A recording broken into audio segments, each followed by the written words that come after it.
Hi everyone, welcome to my channel. ఈరోజు నేను రొయ్యలు అనేది మనము స్టోర్ చేసుకోవడానికి ఎక్కువ రోజులు ఎలా చేసుకోవాలో చూపిస్తున్నాను. ఇక్కడ నేనైతే కొన్ని రొయ్యలు తీసుకున్నాను.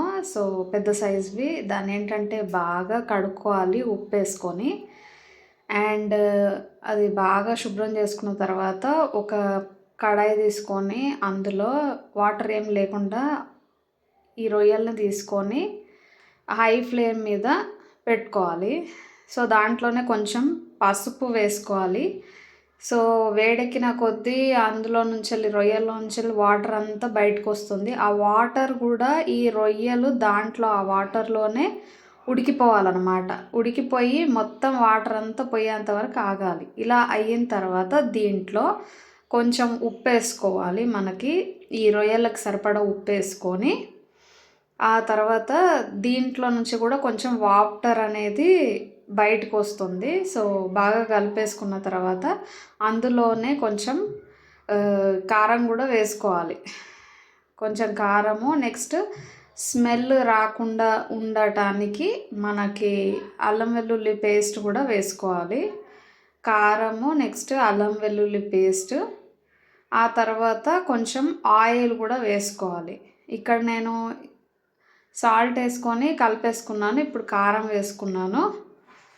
కారం వేసుకున్న తర్వాత దాన్ని కూడా కలిపేసుకొని అందులో కొంచెం అల్లం వెల్లుల్లి పేస్ట్, ఆ తర్వాత ఇదేంటంటే స్మెల్ రాకుండా ఉంటుంది. ఎక్కువ రోజులు మనము నిల్వ ఉంచుకుంటాం కాబట్టి మనకి స్మెల్ ఉండకుండా మంచి స్మెల్ వస్తూ ఉంటుంది.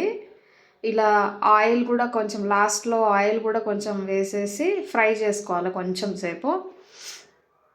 అంతే అండి. అది చల్లగా అయిన తర్వాత ఆ వేడి అనేది తగ్గిపోయిన తర్వాత ఒక నీట్ కంటైనర్కి మార్చేసుకొని బాక్స్లో పెట్టేసుకొని డీప్ ఫ్రీజర్లో స్టోర్ చేసుకుంటే మనకి ఏ కర్రీలోకైనా ఆ కర్రీలోకి వేసుకోవచ్చు. మనకి అంటే పులుసు కూరల్లోకి కానీ, ఇగురు కూరల్లోకి కానీ, టమాటా వేసుకొని టమాటా మునక్కాయ కానీ, టమాటా బీరకాయ కానీ, మనం ఏ రకమైన కూర వండినా కూడా దీన్ని కొన్ని తీసుకొని, అంటే నేను ఇక్కడ తక్కువ చేస్తున్నాను సో మీకు చూపించడానికి. ఎక్కువ అయినా కూడా మీరు తీసుకొని ఇలా ఈ ప్రాసెస్లో చేసుకుంటే స్టోర్ చేసుకున్నారంటే ఎప్పటికప్పుడు వేసుకోవచ్చు.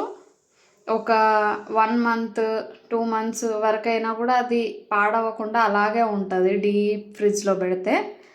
సో ఇలా పెట్టుకుంటే ఎప్పుడంటే అప్పుడు రెడీ టు కుక్ లాగా చేసుకోవచ్చు. నేను వేరే ఛానల్లో చూసి నేర్చుకున్నాను ఇది. నేను ట్రై చేశాను, నాకు ఇది బాగా నచ్చింది. సో అందుకే మీకు కూడా ఉపయోగపడుతుందని చెప్పేసి వీడియో తీస్తున్నాను. Thank you.